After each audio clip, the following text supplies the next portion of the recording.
우리는 어제 10가지 재앙의 목적에 대해서 말씀을 나눴습니다. 하나님께서 왜 10가지 재앙을 내리셨다고 말씀드렸나요? 어떻게 말씀드렸습니까? 첫 번째는 하나님의 전능하심을 보여주시기 위해서, 두 번째는 하나님의 공의의 심판을 위해서, 세 번째는 모든 신들 위에 우리 하나님께서 가장 위대한 신이심을 계시하시고 나타내시기 위해서 그렇게 하셨습니다. 바로는 이렇게 무서운 10가지 재앙을 통해서 심판을 받았습니다. 그런데 그렇게 얻어 터지는데도 바로가 얼마나 교만하고 그 마음이 강팍한지 하나님의 말씀 앞에, 명령 앞에 굴복하지 않습니다. 끝까지 이스라엘 백성들을 붙잡고 내보내려고 하지를 않는 것이죠. 그러면서 타협을 시도합니다. 여러분 교재 12페이지 보시기 바랍니다. 바로가 어떻게 회유책을 사용합니까? 이것은 바로의 회유책일 뿐만 아니라 오늘날 우리가 악한 영들로부터 받고 있는 유혹입니다. 마귀는 합리화의 기제이고 말씀을 따라 살지 못하도록 끊임없이 우리를 방해하고 넘어뜨리려고 합니다. 바로가 지금 무엇을 타협하려고 하고 있습니까? 첫 번째로 이 땅에서 희생을 드리라 그렇게 이야기를 하죠. 출애굽기 8장 25절 말씀. 바로가 모세와 아론을 불러 이르되 너희는 가서 이 땅에서 너희 하나님께 제사를 드리라. 예배를 드리기는 드리되 이 땅에서 드려라. 무슨 말이에요? 하나님 찬양도 하고 예배도 드리고 교회도 다녀라. 하지만 예수는 믿지 말고 죄악의 현장, 네가 즐기며 몸담았던 그 죄의 현장에서 벗어나지 말고 적당히 교회만 출석하는 사람이 되라는 것입니다. 그러나 우리는 어떻게 부름받았습니까? 갈라디아서 1장 4절 말씀. 그리스도께서 하나님 곧 우리 아버지의 뜻을 따라 이 악한 세대에서 우리를 건지시려고 우리를 대속하기 위하여 자기 몸을 주셨으니, 악한 세대에서 우리를 건지시기 위해서 예수님께서 우리를 위해서 십자가에서 죽으신 것이지 세상에 뒹굴면서 그렇게 살라고 하나님 우리를 부르신 것이 아니라는 겁니다. 그래서 모세는 이 바로의 타협안을 강력하게 거부를 하죠. 그랬더니 바로가 이제 두 번째 타협안을 제시합니다. 출애굽기 8장 28절 말씀. 바로가 이르되 내가 너희를 보내리니 너희가 너희 하나님 여호와께 광야에서 제사를 드릴 것이니 너무 멀리 가지는 말라. 그런즉 너희는 나를 위하여 간구하라. 무슨 말이에요? 모세는 지금 3일길쯤 광야로 나가야 된다고 주장을 하는데 바로는 그렇게 멀리 가면 안 된다는 겁니다. 3일길이 뭡니까? 예수님이 가신 십자가의 길입니다. 예수님의 십자가의 길을 통해서 마귀의 머리를 깨트리셨고 심판하셨고 세상을 이기셨습니다. 그 십자가의 길, 그 3일길을 가지 말라는 거예요.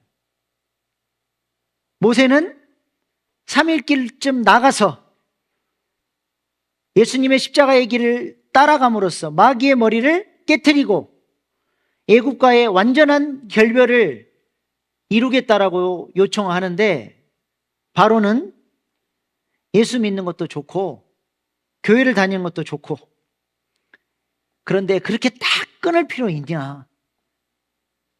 적당히 세상도 즐기면서 살아야지. 무슨 광신도냐? 그냥 교회만 다니는 힘없는 크리스찬이 되라는 것입니다. 예배 따로, 삶 따로, 말씀 따로, 순종 따로 그렇게 살아가라는 것이죠. 그러나 이러한 삶은 교회를 다닌다고 할지라도 오히려 하나님과 원수되는 삶을 살아가는 것일 수 있습니다. 야고보서 4장 4절 말씀에 보면 세상을 사랑하는 것이 뭐예요? 세상과 벗된 것이 하나님과 원수됨을 알지 못하느냐. 세상을 사랑하고 세상의 가치를 버리지 못하고 그것을 붙들고 있는 것이 하나님과 원수되는 삶이라는 것입니다. 세상에서 종노릇하는 삶으로부터 3일 길쯤 떠나서 바로의 손아귀에서 완전히 벗어나야 한다는 것이죠. 그래서 모세는 바로 이 타협안도 단호하게 거절하고 3일 길쯤 나가야 한다라고 강조를 한 것입니다. 그랬더니 세 번째로 바로가 또 타협안을 제시를 합니다. 출애굽기 10장 11절 말씀. 그렇게 하지 말고 너희 장정만 가서 여호와를 섬기라. 이것이 너희가 구하는 바니라. 이에 그들이 바로 앞에서 쫓겨나니라. 뭐라고 얘기합니까? 좋다. 3일길쯤 나가려면 나가되 누구만 가라? 장정만 가라는 거예요. 여자와 아이와 모든 가족들은 놔두고 장정만 떠나라는 것입니다. 무슨 말이에요? 예수 믿으려면 네 혼자 열심히 믿고 승리하고 믿음 좋은 크리스찬이 되고 대신 네 가족이나 친구들이나 친척들이나 전도하고 끌어들이지 말라는 겁니다. 여러분 잘 보시길 바랍니다. 마귀가 뭘 싫어합니까? 생명 살리는 일을 싫어하잖아요. 바로가 그래서 이스라엘 백성들을 그렇게 죽이려고 했던 거죠. 우리는 마귀가 싫어하는 일을 더욱 열심을 품고 순종으로 나아가는 믿음의 사람들 되기를 소망합니다.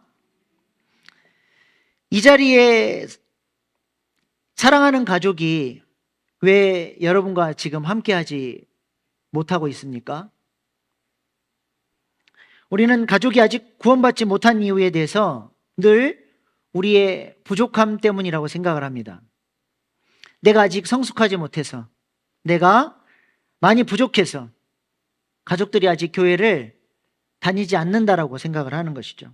그리고 막연한 기대감을 가지고 언젠가는 우리 가족이 돌아올 날이 오겠죠. 쉽게 생각합니다. 장례식에 갔을 때 목사가 제일 민망할 때가 언제인 줄 아십니까?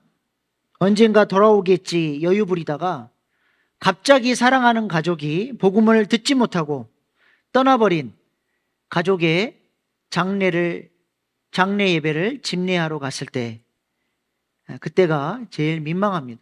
무슨 말을 하겠습니까, 목사가?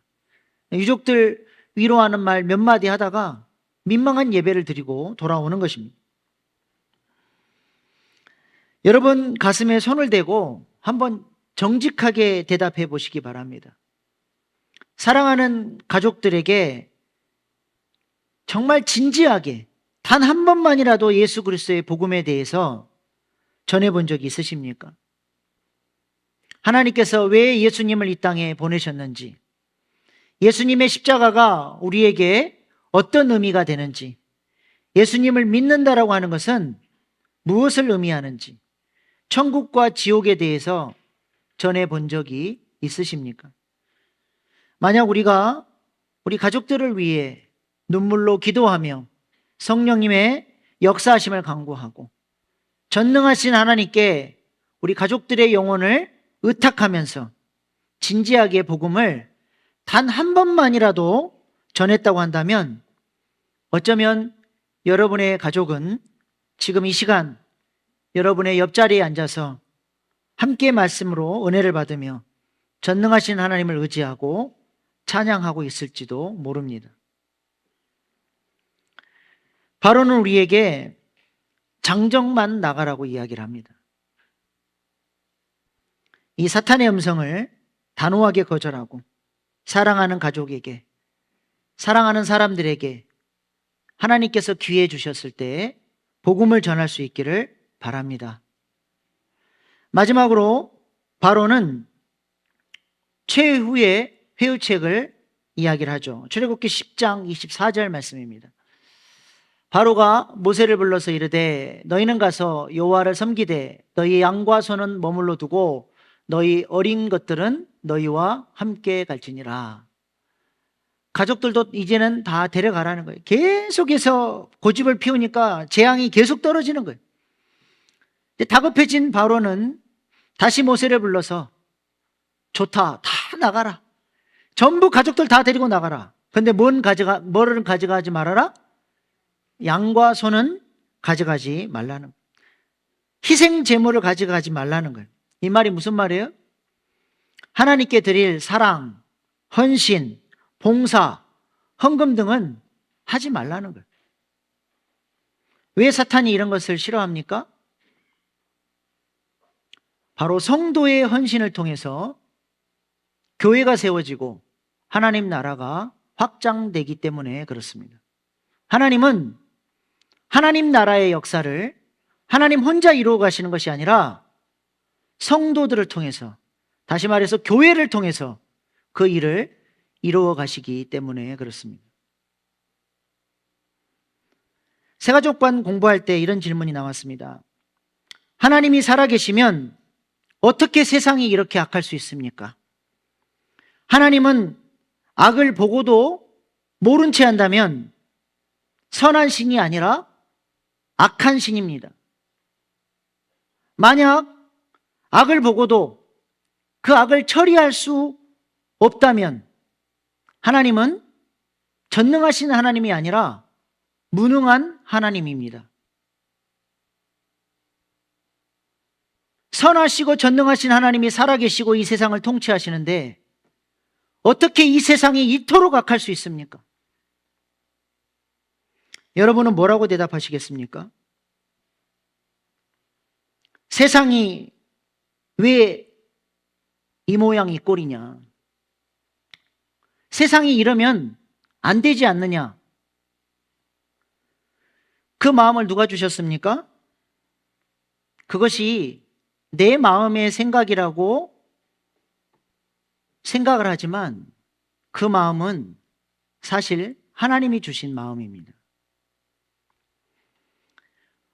우크라이나 땅에 전쟁으로 인해서 무고한 시민들이 죽어가고 아무것도 모르는 어린아이들이 끔찍하게 살해당하는 것을 보면서 왜 하나님은 여기에 침묵하시고 개입하시지 않느냐고 생각하는 그 마음을 하나님이 주신 것입니다. 왜 그것을 보고 안타까워하게 만드셨습니까? 왜 그것을 보면서 이러면 안 된다라는 생각을 갖게 하셨습니까? 하나님은 네가 그 일에 책임감을 가지고 헌신해 줄 수 없겠니? 네가 그들을 위해서 기도해 줄 수 없겠니? 그 문제에 대해서 네가 책임 좀 져주면 안 되겠니? 우리에게 요청하시는 것입니다. 하나님은 침묵하시거나 외면하지 않으시고 우리를 통해서 그 악을 물리치기 위해서 지금도 일하고 계시며 우리에게 헌신과 책임을 요구하고 계시는 것입니다.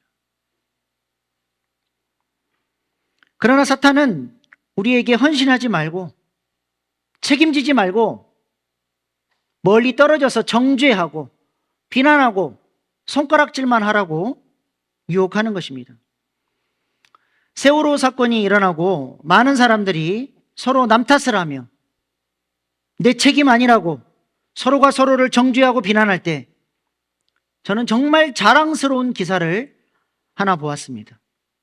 어떤 20대 청년이 세월호 유족들에게 후원금을 보내면서 세월호 참사는 저의 책임입니다라는 고백을 했습니다. 세월호 참사를 진상 규명해 보니까 그 배후에 구원파 유병원이 있었고 안전은 뒤로 한 채 한 푼이라도 더 벌기 위해서 온갖 부정과 부패가 세월호를 둘러싸고 있는 것이 밝혀졌습니다. 그래서 세월호를 인재라고 하지 않습니까? 이 나라가 정직하고 청렴한 사회가 되는 일에 내가 한국 사회의 구성원으로서 사명을 다했어야 되는데 그 책임을 다하지 못해서 이 나라가, 이 사회가 구원파 이단에 휘둘리고 부정부패가 만연한 사회가 되게 했으니 세월호 참사의 책임은 바로 저에게 있습니다라는 고백이었습니다. 저는 이 청년이 서로 책임지지 않겠다고 서로 비난하며 싸워대는 어른들보다 훨씬 더 어른 같아 보였습니다. 하나님은 우리에게 일신교회를 맡겨주셨고 이 나라의 민족을 섬기라는 사명을 주셨습니다. 우리의 사명은 일신교회를 건강한 교회로 세울 수 있도록 헌신하고 봉사하며 헌금하여서 이 나라의 민족이 하나님 나라로 세워져 가는 일에 쓰임받아야 할 뿐만 아니라 온 열방 가운데 그 복음을 전하는 사명자로 부름받았습니다. 내가 이 교회에 오른팔로 부름을 받았습니다. 근데 내가 은혜에서 미끄러져서 내가 해야 될 역할을 감당하지 못하고 주저앉아 있으면 어떻게 되겠습니까? 여러분, 새끼손가락에 나와 있는 거 이거 잘못 뜯어가지고 염증 하나만 생겨도 이거 하나 때문에 온몸이 신경을 쓰고 온몸이 같이 괴로움을 당합니다. 한 몸이기 때문에 잘라내지 못하고 온몸이 그 아픈 팔 때문에 함께 고생하고 함께 고통을 당하는 것입니다. 나는 뒤로 물러나 있을 뿐이고 나는 잠시 쉴 뿐이고 나는 헌신하지 않고 책임을 지지 않는 것뿐인데 바로 그 무책임함이 전체 몸을 힘들게 하고 어렵게 하고 있다는 사실을 기억하시길 바랍니다. 사도 바울이 예수님을 믿기 전에 사울이었을 때 예수님을 직접 한 번도 대면해 본 적이 없습니다. 근데 주님은 다메섹 도상에서 사울에게 나타나셔서 말씀하셨습니다. 왜 네가 나를 핍박하느냐 책망하셨습니다. 한 번도 예수님을 본 적이 없고 핍박을 해본 적이 없는 사울이 왜 그런 이야기를 들어야 했습니까? 바로 예수님의 몸, 머리이신 그리스도와 연결되어 있는 몸인 교회 공동체를 핍박했기 때문에 예수님은 사울에게 네가 나를 핍박한다라고 책망을 하신 것입니다. 마찬가지입니다. 우리가 예수님의 몸인 교회에서 지체로서의 사명을 잘 감당하지 못할 때 우리는 입술로는 주님을 사랑한다고 찬양할지 모르지만 실상은 예수님을 아프게 하고 예수님을 힘들게 하는 사람일 수 있다는 사실을 기억하시기 바랍니다. 하나님은 우리가 책임을 져야 한다고 말씀합니다. 우리가 헌신해야 한다고 말씀합니다. 우리 교회가 리더십 승계 과정에서 여러 가지 문제들이 있었고 그 일로 인해서 많은 사람들이 상처를 받고 아파하지 않았습니까? 아니, 지금도 아파하고 있습니다. 누구 잘못입니까? 도대체 누가 잘못을 해서 우리 교회가 성도들끼리 싸우고 비난하는 교회가 됐습니까? 누구 때문입니까? 건강한 교회로 세워나가는 일에 바로 내가 책임을 다하지 못했기 때문입니다. 누구 핑계를 대십니까? 내가 십자가를 지지 않았기 때문이고 내가 기도하지 않았기 때문이고 내가 헌신하지 않았기 때문입니다. 그 책임을 질 수 있는 사람이 교회 어른이고 영적으로 성숙한 사람입니다. 왜 아직까지도 누구 때문이라고 나는 옳았고 상대방은 틀린 사람으로 이야기하면서 책임을 전가하십니까? 그러면 그 싸움은 끝나지 않습니다. 우리 교회는 계속 이렇게 가는 거예요. 우리 모두가 하나님 앞에 내 잘못을 인정하고 내 책임이라고 회개하고 엎드릴 때 우리 교회는 소망이 있는 것입니다. 그래야 우리 교회가 건강하게 회복될 수 있는 것입니다. 오늘 이 밤 우리가 부르짖고 회개하며 우리의 책임 다하지 못함을 용서해달라고 기도하십시다. 그리고 내게 맡겨진 사명을 책임을 다해 감당하는 사람이 되게 해달라고 기도하는 이 밤 되기를 소망합니다. 그러면 우리 교회는 아름답게 회복될 뿐만 아니라 정말 능력 있게 쓰임받는 교회로 설 수 있게 될 것입니다. 모세는 헌신하지 말고 책임지지 말라는 바로의 타협안을 강하게 거절하고 하나님께서 당신을 심판할 것이고 다시는 당신의 얼굴을 볼 일이 없을 것이라고 선포하고 나가버립니다. 결국 바로는 강팍한 마음을 가지고 끝까지 버티다가 어떻게 됐습니까? 유월절 어린 양의 피 앞에 그 머리가 깨지고 굴복되게 됩니다. 여러분 교재 12페이지를 보시기 바랍니다. 하나님은 마지막 재앙으로 애굽의 장자들을 심판하시고 이스라엘 백성들은 유월절 어린 양의 피로 보호하시고 그들을 바로의 압제에서 건져내 주십니다. 하나님 유월절 어떻게 지키라고 명령하셨습니까? 첫 번째로 달의 시작 곧 해의 시작이 되게 하라고 하셨습니다. 출애굽기 12장 2절 말씀 같이 읽겠습니다. 시작.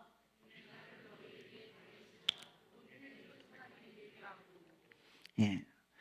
달의 시작, 해의 첫 달이 되게 한다. 역사의 새로운 출발을 말하는 거예요.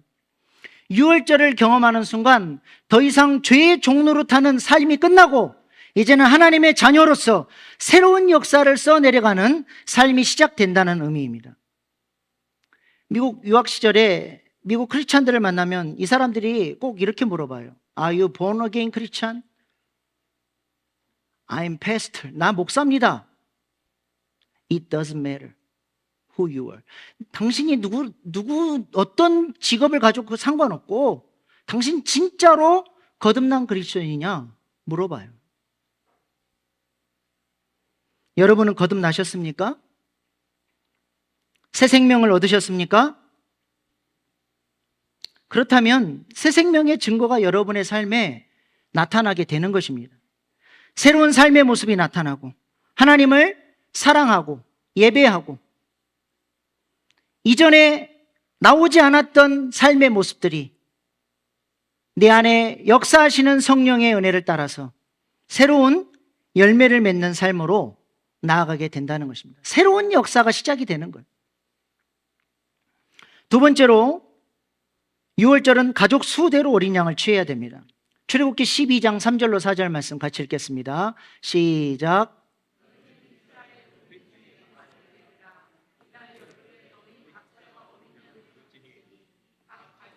그 식구를 위하여 어린 양을 취해야 돼. 그 어린 양에 대하여 식구가 너무 적으면 그 집의 이웃과 함께 사람 수를 따라서 하나를 잡고 각 사람이 먹을 수 있는 분량에 따라서 너희 어린 양을 계산할 것이며. 유월절 어린 양은 먹다 남기면 안 됩니다. 그래서 다 먹어야 되기 때문에 가족 수가 부족하면 이웃과 함께 해서라도 그 어린 양을 다 먹어야 돼요. 무엇을 말합니까? 은혜의 영향력을 지금 말하고 있는 것입니다. 안식일을 거룩하게 지키면 그 안식일의 은혜가 어디까지 흘러가야 돼요? 출애굽기 20장 10절 말씀. 출애굽기 20장 10절 시작.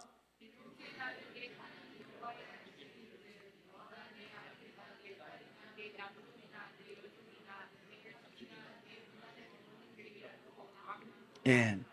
안식일 날 은혜를 받으면 그 안식일의 은혜가 어디로 올라가야 됩니까? 아들이나 딸이나 남종이나 여종이나 가축이나 내 문 안에 잠깐 머무는 나그네에게까지도 그 은혜가 흘러갈 수 있어야 한다는 것입니다.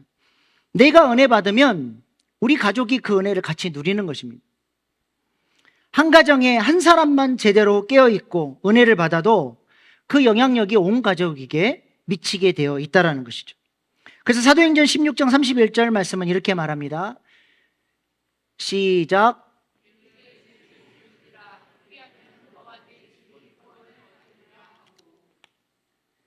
이것을 한자어로 하면 인가기도라고 합니다. 한번 띄워주세요. 인가기도. 가족을 인도하여 말씀도 말씀으로 돌아간다. 한 사람만 제대로 깨어 있어도 온 가족을 말씀으로 데려갈 수 있다는 것입니다. 인가기도의 역사가 우리 일신교회 모든 성도님들 가정 가운데 충만할 수 있기를 소망합니다. 아무리 영향력이 적어도 가족에게는 영향력이 흘러가야 진짜 거듭난 사람이고 그 사람 안에 생명력이 꿈틀대는 그런 그리스도인이라는 것입니다. 얼마 전 가슴 아픈 소식을 제가 들었습니다. 함께 사역을 했던 누님같이 모시는 목사님이 사기 암 진단을 받고 투병 생활을 시작했다는 소식이었습니다. 본인도 힘들 텐데 요양병원에 입원해서 함께 입원한 다른 말기암 환자들의 사연을 들어주고 상담을 해주고 그들을 위해서 기도하면서 병원에서도 사역을 하고 있더라고요. 그러면서 함께 입원해 있는 한 권사님의 사연을 저에게 들려주었습니다. 저에게 보낸 문자 그대로를 제가 읽어드리겠습니다. 저녁 식사 전에 한방에 있는 남소암 사기인 권사님이 내가 목사님께 한번 상담을 하고 싶다고 했다. 그래서 뭐든 다 들어주겠다고 했다. 자기는 자타가 공인하는 모범 남편이랑 사는데 자기는 그 남편이 미워서 죽겠다고 한다. 그래서 회개도 하고 그 남편 사랑하게 해달라고 기도도 하는데 그 기도가 아직도 이루어지지 않고 있단다. 이게 뭔가 수십 년간 모범 가정의 그리스도인 가정이라고 했다. 이것이 우리 신앙생활에서 무엇이 문제인가를 보여주는 단적인 예이다. 그리고 질병 뒤에 숨어있는 이유들이다. 나도 그랬고 여기 있는 사람들 거의 단순한 질병의 문제가 아닌 더 본질적인 문제들이 도사리고 있었다. 심지어 그분은 일생 이런 이야기를 나한테 처음으로 해본단다. 이 말만 했는데도 반은 치유되는 느낌이라고 했다. 마음이 아팠다. 돕고 싶었고 주님이 도와주실 것을 믿게 된다. 주님, 상처투성이인 저를 이렇게 사용하시는군요. 내가 그동안 살아온 이야기도 했다. 우리 기독교인들이 뭘 간과하고 있는지도 이야기했다. 그 남편은 자기 같은 좋은 남편이랑 사는 것을 영광으로 여기라고 한단다. 아내가 왜 병들어 있고 아내가 왜 웃지 못하는지 이해가 안 되는 남편이다. 전혀 불통의 이 남자와 평생을 살아왔다. 어떻게 병들지 않겠는가? 이 부인은 남편에게 순종하라는 성경의 진리에 복종하기로 하고 살았지만 속은 전혀 안 되어 고통당한 세월이었다. 단순히 문자로만 성경을 보면 이렇게 병들게 한다. 두 사람 사이에 단 한 번도 진솔한 대화가 없었단다. 모든 것이 완벽하기 때문이었단다.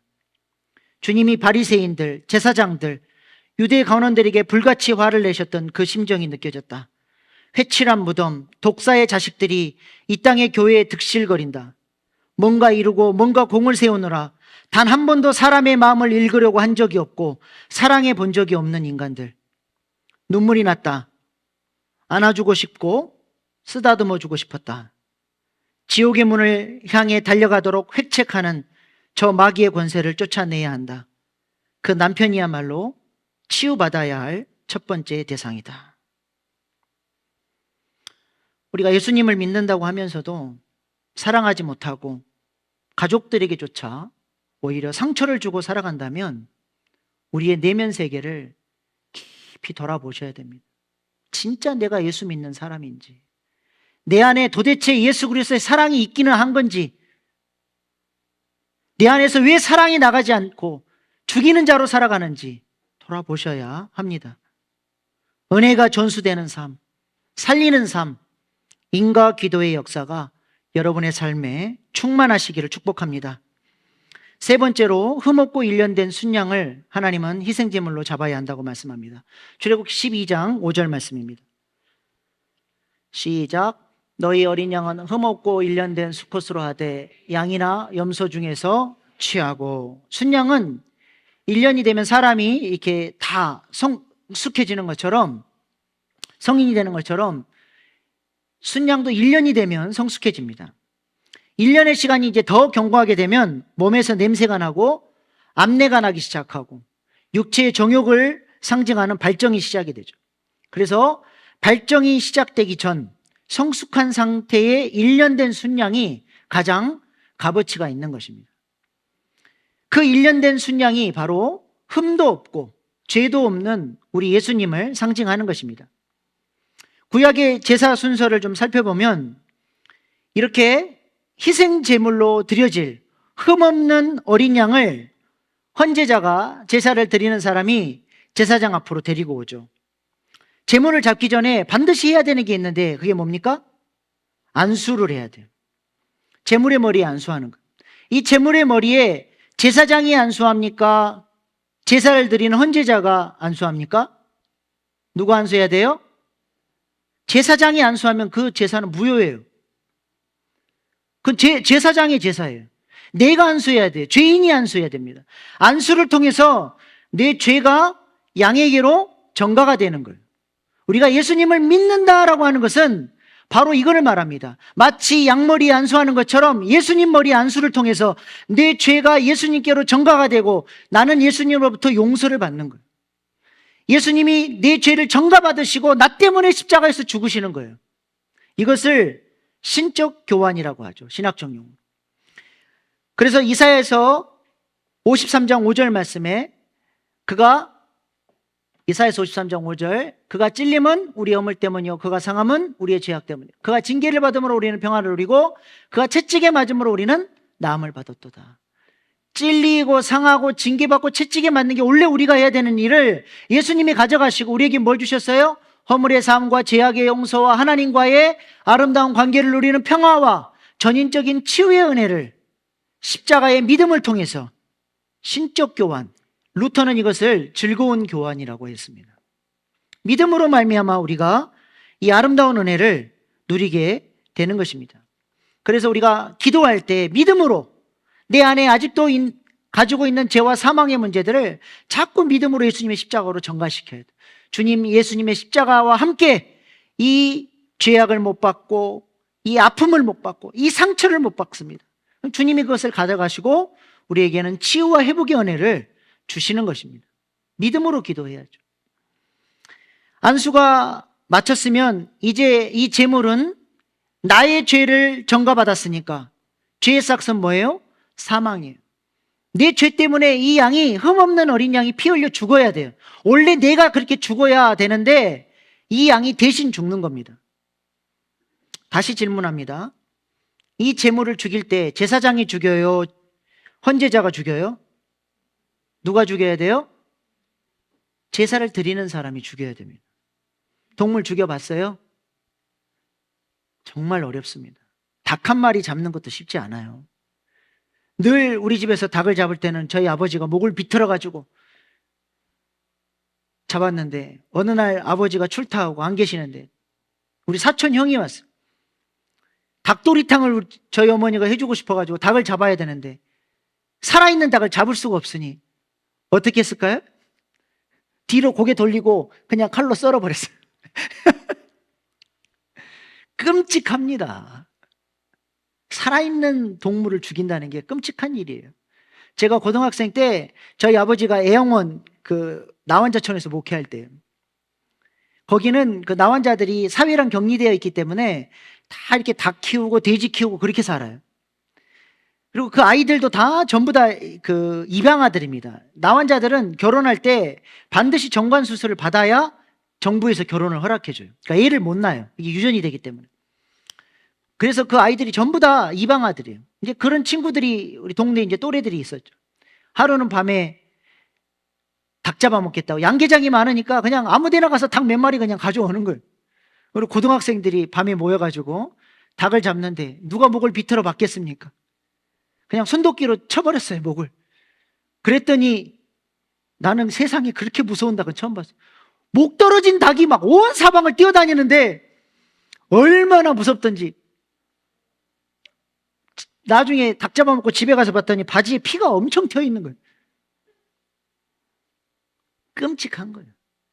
헌제자가 죄를 전가받은 양을 피 흘려서 직접 잡아 죽일 때 죄의 끔찍함을 목도하는 겁니다. 그렇게 피 흘려 죽은 제물을 이제는 가죽을 벗기죠.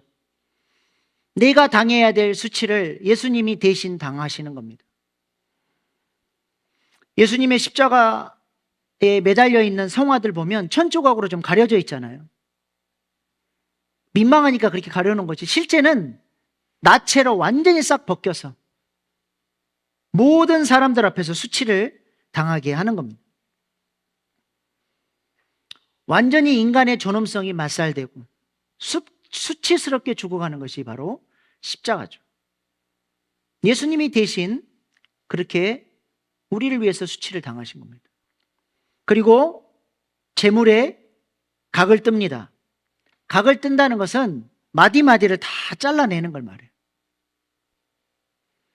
두리뭉실하게 하나님 내 죄 아시죠? 용서해 주세요가 아니라 재물을 일일이 각을 뜨는 것처럼 구체적으로 내가 하나님 앞에 범죄했던 일들을 구체적으로 아뢰면서 회개하는 거예요. 심지어는 그 날카로운 칼로 모든 내장을 다 긁어내요. 속에 안에 있는 모든 부정한 것들을 다 끄집어내는 거예요. 마음속 깊은 죄성까지 말씀에 칼을 집어넣어서 잘라내고 회개해야 하는 것입니다. 회개는 이렇게 각을 뜨는 거예요. 구체적으로 하는 것입니다. 그리고 구체적으로 하나님 앞에 결단하는 것을 의미하는 것입니다.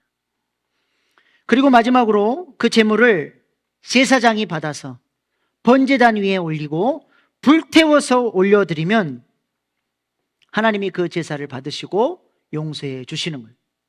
불태워졌다는 것은 불로 말미암아 심판받았다는 것을 말합니다. 우리가 받아야 될 심판을 정가받은 흠없는 어린 양이 대신 심판받아서 불태워지는 거예요. 그래서 유월절 어린 양은 날것으로 먹거나 삶아 먹으면 안 됩니다. 반드시 불에 태우라고 하나님 말씀하셨어요. 왜요? 그 어린 양이 대신 심판받아야 하기 때문에 그렇습니다. 이것이 바로 죄의 무서움이죠. 그냥 하나님이 야 너 그냥 죄 용서해 줄게가 아니라 반드시 그 죄에 대한 피 흘림에 대한 대가가 지불돼야 용서를 받게 되는 것입니다. 예수님이 우리를 위해서 십자가에서 죽으신 것은 내가 당해야 될 그 심판을 대신 피 흘려서 당해 주신 것이죠. 이것이 얼마나 큰 은혜입니까? 르네 지라르라는 프랑스 인류학자 겸 철학자는 평생에 걸쳐서 희생양을 연구했습니다.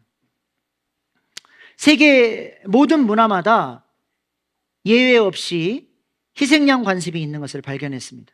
근데 모든 문화마다 공동체의 기득권들이 불리한 일이 생길 때마다 그 기득권을 유지하기 위해서 가장 변두리에 가장 힘이 없고 연약한 존재를 희생양 삼아서 그 문제들을 돌파하는 공통점이 있다는 것을 이 사람이 연구하게 됐습니다.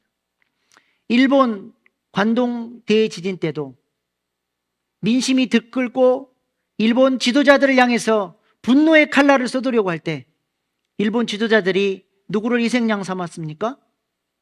조선 사람들이 우물에 독을 탔고 조선 사람들이 방화를 하고 있다고 거짓 소문을 퍼뜨림으로써 지도자들을 향해 있었던 그 불붙는 민심이 조선 사람들에게 쏟아부어져서 그들이 희생양이 됨으로써 2만 명이 넘는 무고한 조선 사람들이 학살당하지 않았습니까? 그런데 유일하게 기독교만 희생양이 다르다는 것을 이 사람이 알게 됐어요.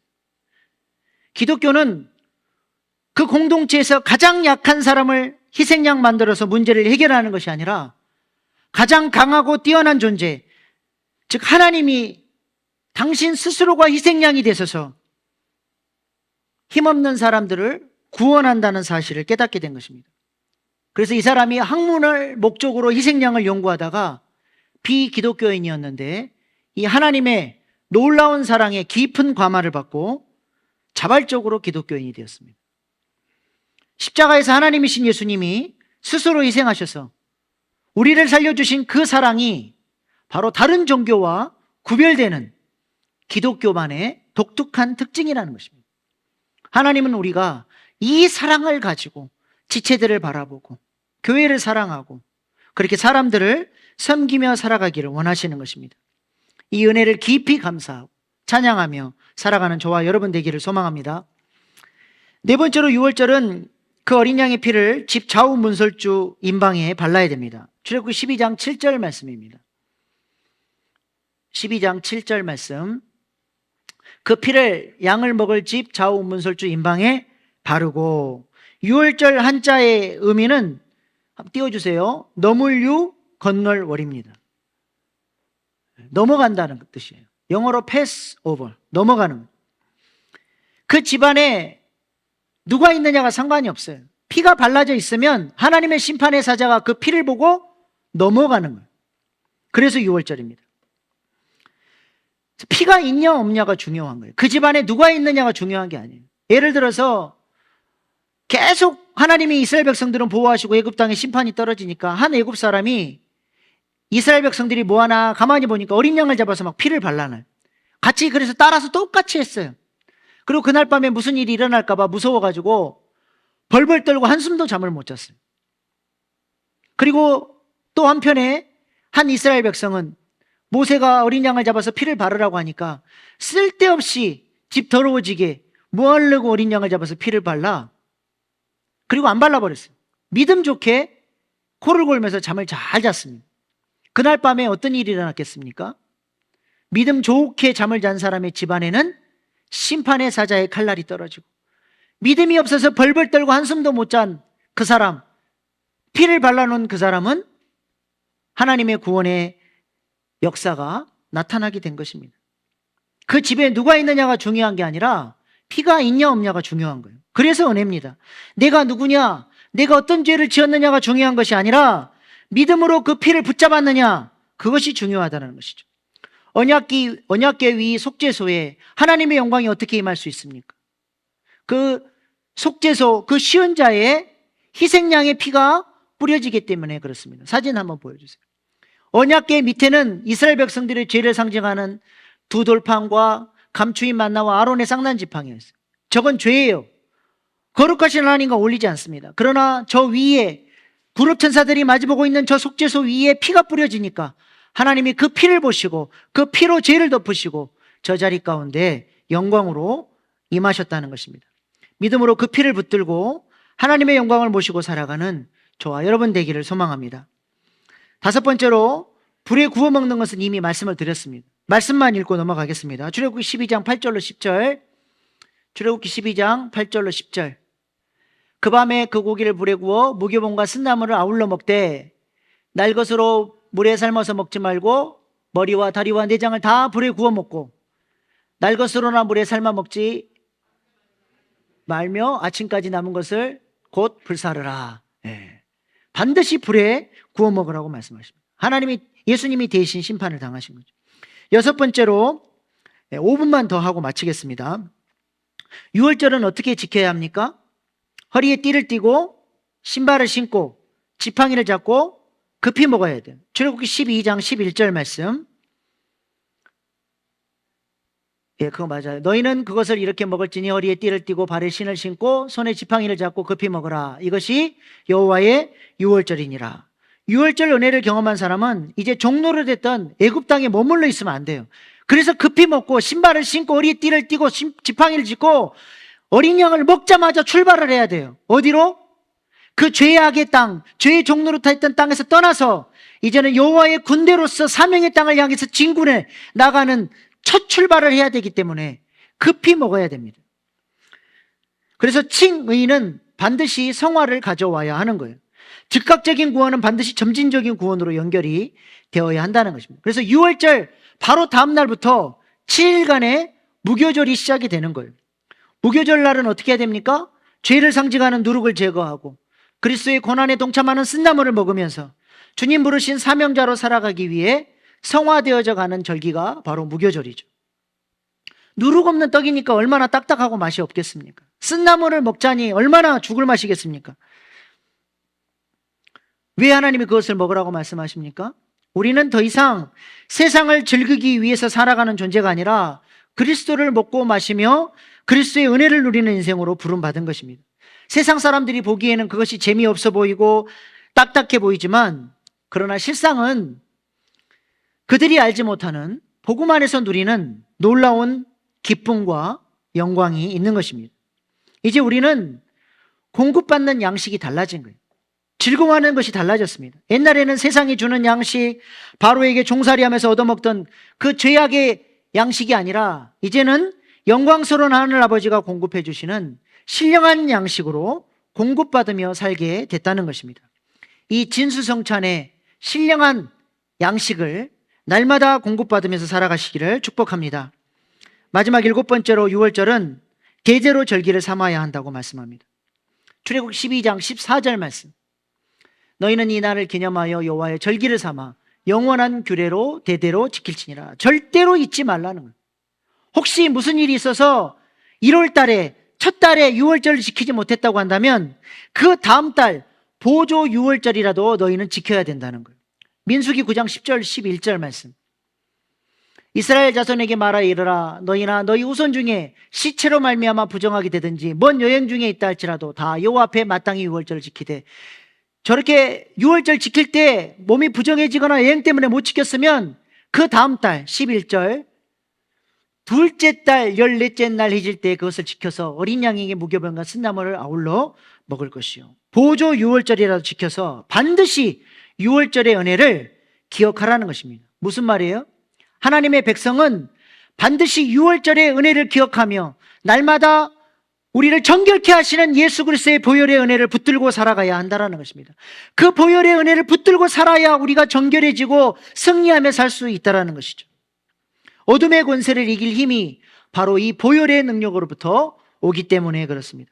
그렇게 고집세고 강팍하던 하나님의 뜻에 굴복하지 않던 바로가 언제 꺾어졌습니까?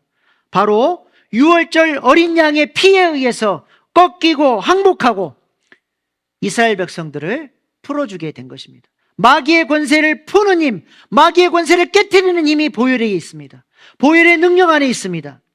이 보혈의 은혜를 붙들고 종살이하는 애굽의 삶이 아니라 가나안 성전을 향해 진군하는 여호와의 군대로서의 삶을 살아가는 저와 여러분 되기를 소망합니다.